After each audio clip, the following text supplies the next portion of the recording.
Mali begitu terganggu dengan suara yang terdengar dan mengganggu tidurnya. Ia menghancurkan alat pengeras suara itu dan bersiap meninggalkan rumahnya untuk pergi bekerja. Taruh codong. Ia yang merupakan pekerja penjahit karung menjahit dengan baik karung-karung bersama teman-temannya. Saat teman-temannya istirahat, ia memilih mengerjakan pekerjaannya.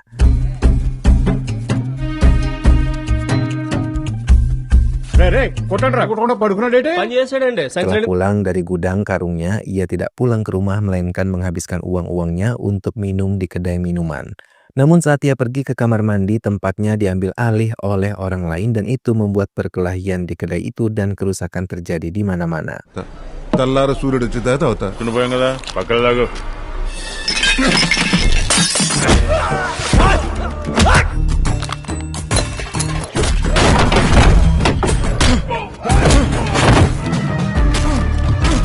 Mali yang mabuk berat mencoba mengendarai sepeda motornya, namun gagal hingga ia tersungkur dan tidak sadarkan diri. Masa lalu Mali 1985.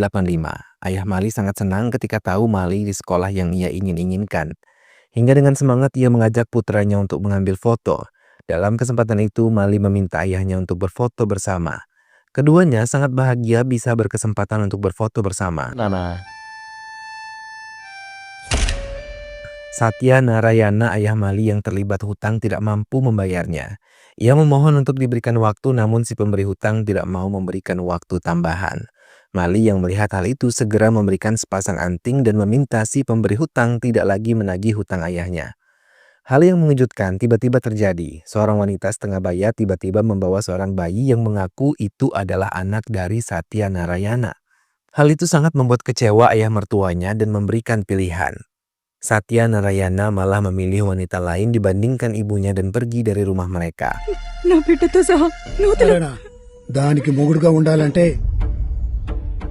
Mali benar-benar kecewa, begitu juga dengan kakek dan ibunya. Kemarahan Mali pun ditumpahkan pada foto yang dulu sangat ia banggakan. Ia membakar foto tersebut sambil menangis marah. Sepupu Mali yang tinggal bersamanya mencoba menghiburnya dan mengajarinya untuk tidak membenci ayahnya. Namun Mali yang sudah terlanjur kecewa tetap membencinya. Mali yang dihukum pihak sekolahnya dikarenakan merokok merobek kertas panggilan untuk orang tuanya. Bahkan dengan terang-terangan ia mengatakan dirinya tidak lagi memiliki orang tua. Hingga memutuskan untuk tidak lagi melanjutkan sekolahnya.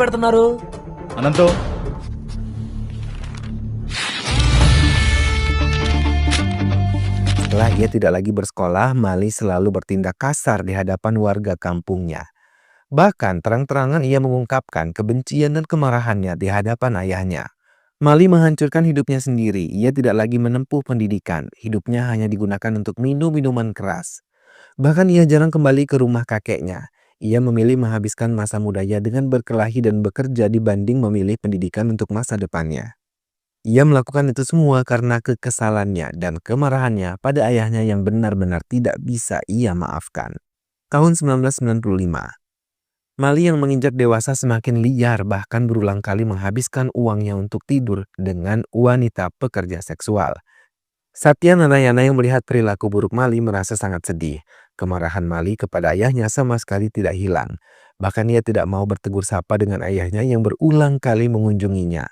Namun Satya Narayana yakin suatu hari nanti Mali akan menjadi anak yang baik baginya. వాడికి అర్థమయ్యేలాగా చెప్పుండాల్సింది క్షమిస్తాడులే అలా నన్ను లాగు మీద కొట్టాడు అడి అమ్మ ఏదో పెద్ద రచ్చి జరిగేలా ఉంది.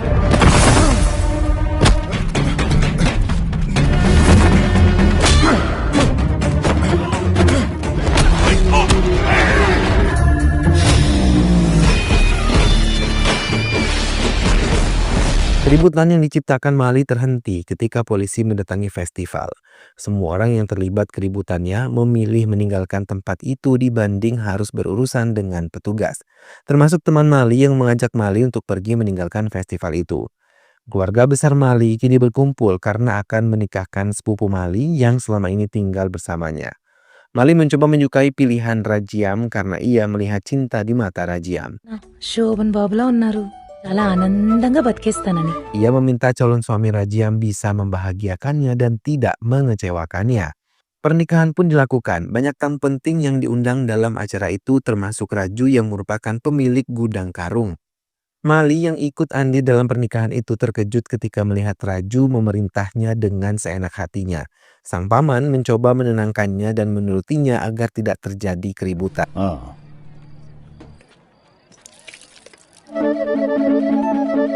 కదా తీసుకోవడానికి చేయనప్ప రా ఫోటో దిగుదాం ఇదిగో నేను వెళ్ళిపోయాను. Mali yang selama ini sering berbuat kasar, kini berusaha berbuat baik dengan ibunya karena nasihat dari gadis yang mulai ia sukai. Gadis itu mampu menasihati Mali dengan lembut dan Mali merasakan ia mulai mencintainya. Namun ia belum percaya diri untuk mengatakannya. ఇలాంటివి చేసేది Mali lebih memilih menceritakan perasaannya pada Rajam, namun ia bingung wanita mana karena banyak wanita yang datang. Hingga ia diminta untuk menyebutkan ciri-ciri saat menghadiri pernikahan itu. Dengan cepat suami Rajam menyebutkan nama Kafari. Mali mengiyakan dan ingin sekali langsung menikahinya. Suami Rajam mengungkapkan kalau mimpi Kafari adalah ingin menetap di Kalkuta setelah menikah. నాకు కలకత్తా ఫ్యాషన్సే కావాలి Mali menemui Kaferi dan menanyakan langsung padanya tentang cita-cita yang mau menetap di Kalkuta setelah menikah. Mendengar hal itu, Kaferi merasa bingung karena ia tidak pernah sedikit pun bercerita pada Mali. Bahkan Kaferi terlihat terkejut saat Mali mengatakan keinginannya untuk menikahi Kaferi.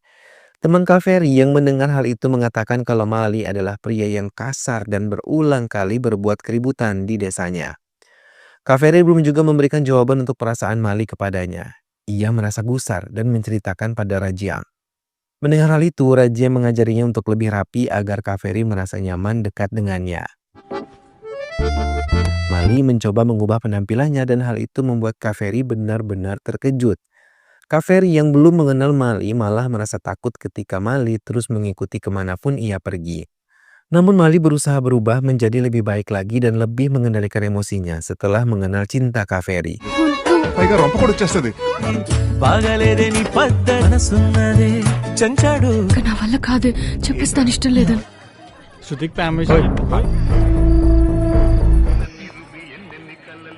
అంటుంటే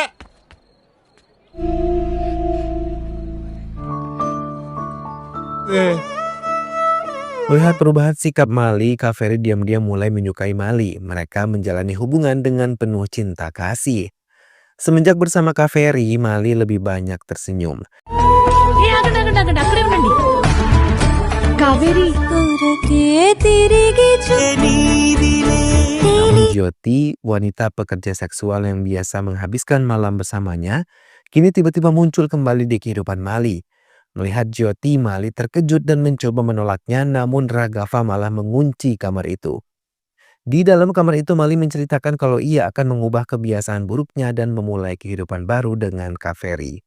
Jyoti yang mendengar hal itu merasa senang, namun keduanya terkejut ketika melihat tiba-tiba pintu kamar terbuka dan petugas mencoba menangkapnya. Mali mencoba meminta waktu 5 menit kepada petugas agar Jyoti menggunakan pakaian yang pantas sebelum keluar kamar.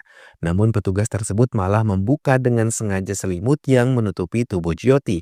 Hal itu menimbulkan kemarahan pada Mali hingga dengan cepat ia memukuli kedua petugas itu. Teman-temannya yang melihat hal itu segera menghentikannya dan ia berhenti ketika inspektur mendekatinya dan menamparnya. Mali menjelaskan semua yang terjadi dan tetap melindungi Jyoti di hadapan petugas yang telah melecehkan Jyoti. Mali dan teman-temannya dibawa ke kantor polisi untuk mendapatkan hukuman.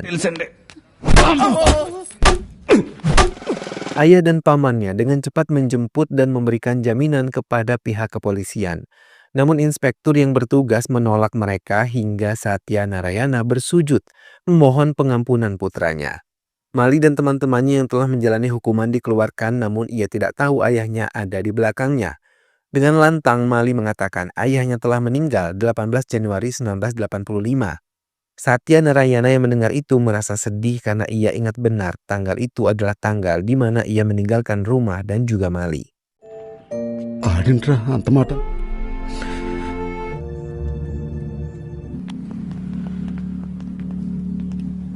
Mali terkejut ketika kembali ke rumah melihat ayahnya telah meninggal dunia dan ditangisi oleh ibunya. Namun ia tidak mendekati ayahnya. Ia lebih memilih duduk di teras rumahnya sambil memandang ibu dan jenazah ayahnya sekejap. Kemudian ia tertidur di kursi itu. Ibu Mali yang melihat hal itu merasa sangat terpukul. Kemarahan putranya belum juga berakhir. Tahun 2005, Mali yang pingsan ditolong oleh seseorang dan dibiarkan duduk. Namun tiba-tiba ia menikam perut Mali berulang-ulang sambil menutup mulut Mali.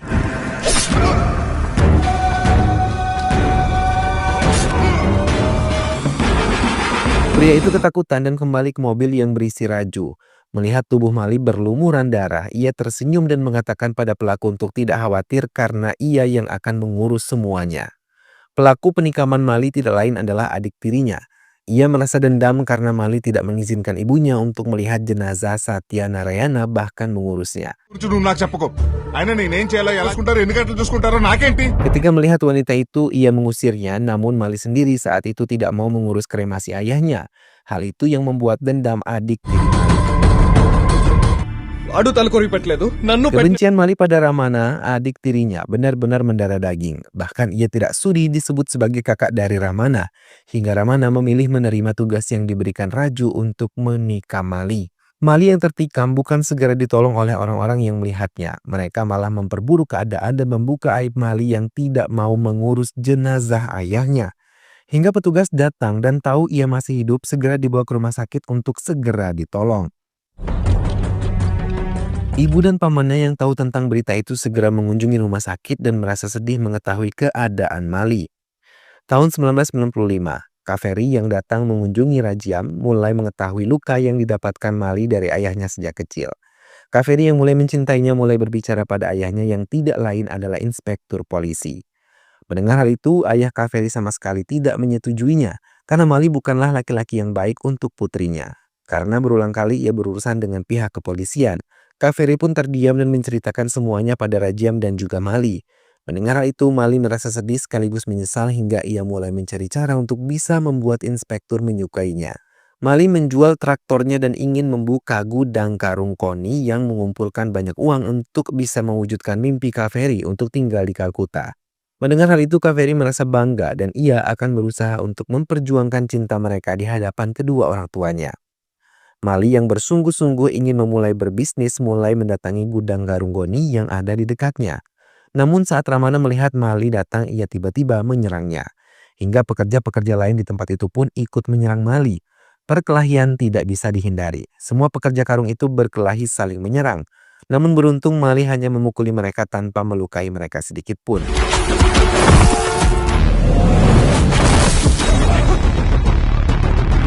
ఇడిసేరా అదే.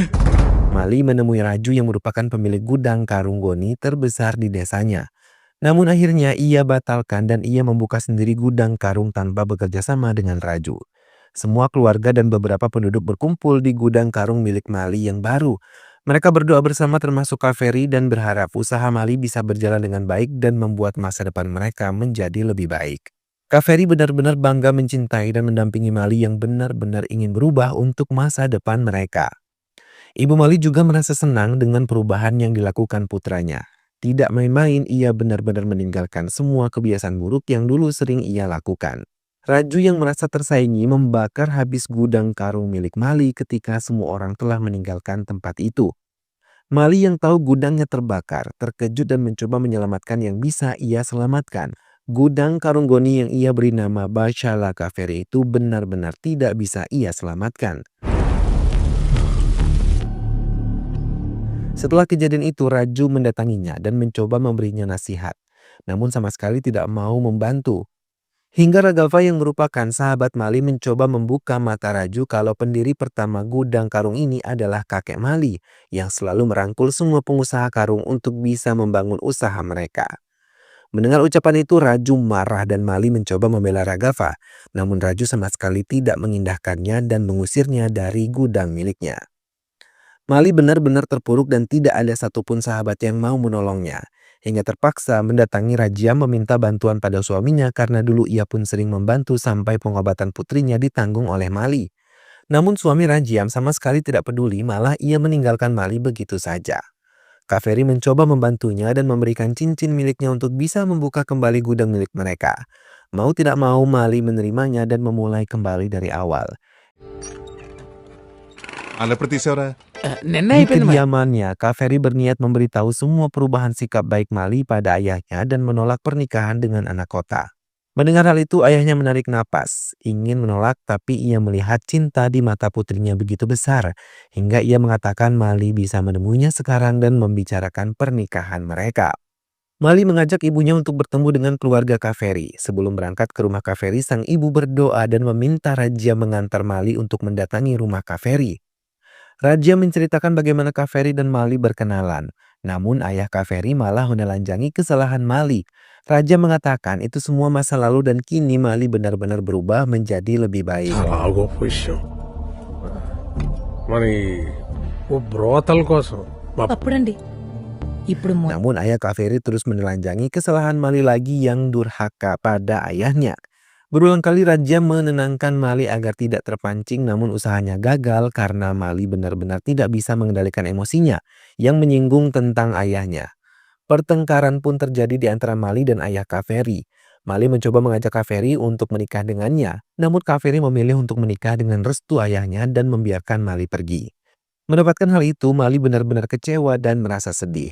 Semua usaha yang ia lakukan nampak sia-sia, hingga tabiat buruknya kembali timbul. Ia tidak bisa mengendalikan emosinya dengan baik dan kembali mabuk. Sementara Kaveri mencoba mencari cara untuk bisa meluruhkan hati ayahnya. Kaveri sering mendatangi Mali di gudang mereka, namun Mali yang tidak pernah lagi mendatangi gudang membuat Kaveri nampak kecewa. Semenjak penolakan ayah Kaveri, sudah banyak pria yang datang melamar Kaveri. Tapi tak satu pun yang ia terima. Ayahnya kini sadar kalau putrinya masih merajuk. Namun ia terus mengatakan ia mau yang terbaik untuk putri satu-satunya dan ia tidak mau Kaveri kecewa dengan pilihannya. Kaveri tidak menjawab apapun, ia hanya diam. ఉడికిచ్చి పెళ్లి చేసి ఆ తర్వాత Mali yang kembali berpenampilan kusut dan tidak teratur terkejut ketika melihat Kaveri berada di rumahnya bersama ibu dan Rajia. Ibunya mencoba menanyakan keberadaan mobilnya, namun dengan cepat Mali mengatakan kalau mobilnya telah ia jual dan ia tidak lagi membutuhkan mobil itu. Ibu Mali merasa terkejut dengan jawaban yang diberikan putranya, dan ia mencoba membujuk Mali untuk bisa berbicara pada Kaveri. Tapi Mali menolak karena ia ingat saat Kaveri menolak ajakannya di rumahnya. Ibu dan Rajia mencoba mengendalikan emosi Mali, namun Mali tidak peduli. Kaveri berdiri dan menarik tangan Mali mengajaknya untuk pergi meninggalkan ibu Mali. Melihat hal itu, Mali terdiam dan tidak mampu beranjak pergi. Kaveri mengatakan itulah yang ia rasakan ketika Mali mengajaknya keluar dari rumahnya dan meninggalkan ayahnya. Kaveri memberikan selembar surat undangan dan ia mengatakan kalau ia telah menerima lamaran seorang pria yang disetujui oleh ayahnya. Kaveri pergi sambil menangis meninggalkan rumah Mali. Sementara Mali tertegun melihat surat undangan yang ada di tangannya. Ia benar-benar tidak tahu apa yang akan ia lakukan. Hingga akhirnya ia kembali menghabiskan waktu dan uangnya untuk menikmati minuman keras yang selama ini sudah ia tinggalkan. Dalam keadaan kacau, ia mengajak teman-temannya untuk menemaninya pergi ke pernikahan Kaveri, namun keduanya menolak. Tahun 2005, operasi yang dilakukan oleh dokter telah berjalan lancar. Dokter mengungkapkan Mali akan segera dipindahkan ke ruang rawat. Ramana yang ada di lorong rumah sakit mencuri dengar apa yang mereka bicarakan. Mali yang baru saja menjalankan operasi mencoba menarik selang infus yang ada di tangannya dan mencoba meninggalkan rumah sakit. Ia mengatakan kalau Ramana yang telah melakukan semua ini kepadanya. Mendengar hal itu, ibunya mengungkapkan wajar Ramana melakukan hal itu karena ia mengungkapkan kemarahannya kepada Mali, sama seperti Mali mengungkapkan kemarahannya kepada ayahnya. Sambil menangis, ibu Mali mencoba menenangkan hati putranya. Mali terdiam dan mendengarkan semua nasihat ibunya yang tidak mau kehilangan putranya. Cukup ia melihat kematian orang-orang terdekatnya, namun ia tidak mau melihat kematian putra semata wayangnya. Mali benar-benar bersedih mendengar pernyataan ibunya. Mali melihat dirinya di cermin ruang rawatnya. Ia mulai mengingat hal yang paling menakutkan dalam hidupnya. Pernikahan Kaveri mulai dilakukan. Semua orang telah berkumpul di tempat itu, termasuk Raju yang menjadi salah satu tamunya. Mereka terkejut ketika melihat kedatangan Mali dalam keadaan sangat kacau. Mereka tidak mengizinkan Mali untuk masuk, namun Mali terus menerobos masuk dan berencana untuk menyerahkan cincin sebagai hadiah pernikahan Kaveri. Salah satu temannya mencoba menasihati Mali untuk lebih menyayangi dirinya ketika melihat penampilan buruk Mali. Namun Mali tidak peduli, ia menerobos masuk untuk melihat pernikahan Kaveri. Semua orang berdiri di depan kamar Kaveri yang telah bunuh diri dengan menggantung dirinya. Ayahnya yang melihat itu hanya bisa menangis. Mali mencoba melihat tubuh Kaveri tapi teman-temannya mencegah dan menariknya keluar. Bahkan beberapa orang mencoba memukulinya, namun Mali terus berjalan mendekati kamar Kaveri untuk melihat secara langsung benarkah itu tubuh Kaveri. Hingga akhirnya ia bisa melihat jelas itu adalah tubuh Kaveri yang tergantung. Mali mengambil kunci dan mengelus kepala Rajiam yang tertidur di lorong rumah sakit. Sementara Ramana melaporkan pada Raju tentang Mali yang masih hidup. Tak lama tiba-tiba Mali muncul di gudang itu. Mali yang ingat ia pernah memukul Raju saat pernikahan Kaveri dan membuatnya stroke, mendekati Raju dan meminta maaf. Ia mengatakan saat itu ia tidak sengaja mendorong Raju. Mendengar hal itu, Raju malah mengumpat. Ia akan melihat Mali benar-benar hancur. Mali terdiam dan mengungkapkan harusnya Raju hidup tenang di masa tuanya dan tidak memiliki keserakahan. Mali mengajak Ramana untuk ikut bersamanya. Mau tidak mau Ramana menurutinya dan mendatangi rumah ayah Kaveri. Melihat kedatangan keduanya, inspektur itu terkejut. Mali mengungkapkan harusnya inspektur tidak membawanya ke rumah sakit dan membiarkannya menyusul Kaveri. Karena ia merasa percuma hidup tanpa menjalaninya bersama Kaveri. Mali menangis haru di hadapan inspektur dan Ramana. Ia juga mengakui ingin menghabisi Ramana karena merasa marah. Karena ia yang telah menikamnya. Ramana ketakutan namun tiba-tiba ia terharu ketika mendengar Mali mengungkapkan Ramana adalah saudara laki-lakinya. Inspektur mendekati Mali dan mengungkapkan penyesalannya tidak menyetujui pernikahan Kaveri dengan Mali. Padahal putrinya berulang kali bercerita kalau ia bahagia menjalani hidup bersama dengan Mali. వెనక్కి బాధను అనుభవించాల్సిందే. Tiba-tiba sayup-sayup Mali mendengar suara Kaveri dari dalam rumahnya. Tangis Mali pecah ketika memandang foto Kaveri di rumah itu. Ia benar-benar sangat kehilangan wanita yang telah memberikan banyak perubahan dalam hidupnya. Ia sungguh tidak percaya dengan apa yang ia hadapi sekarang, karena sekarang ia harus menghabiskan waktu yang menyakitkan di sisa umurnya. Mali meninggalkan rumah itu, Ramana mencoba memberanikan diri untuk meminta maaf langsung pada kakak laki-lakinya. Mali sendiri pergi meninggalkan Ramana di rumah Kaveri dan pergi ke kuil. Tempat di mana ia pernah berjanji untuk membahagiakan Kaveri. Dalam kuil itu ia menyesal telah tidak mengendalikan emosinya di saat yang tepat. Mungkin kalau ia mengendalikan emosinya, ia bisa bahagia dengan ayah dan ibunya. Begitu juga dengan Kaveri bisa hidup bahagia bersama inspektur, namun semua tinggal penyesalan dan air mata. Mali tidak sadarkan diri, Rajiam dan keluarganya mencoba menjemputnya tapi mereka terkejut ketika tahu Mali telah meninggal dunia. Sekuat tenaga Rajiam menolong Mali agar bisa hidup kembali, namun ibu dan suaminya yang tahu Mali telah meninggal hanya bisa menangis. Ibu Mali mencoba berdoa pada Tuhan untuk bisa melepaskan dengan ikhlas putranya. Tangis Rajiam pecah melihat kematian orang yang paling ia sayang sejak ia kecil. Dan film pun selesai.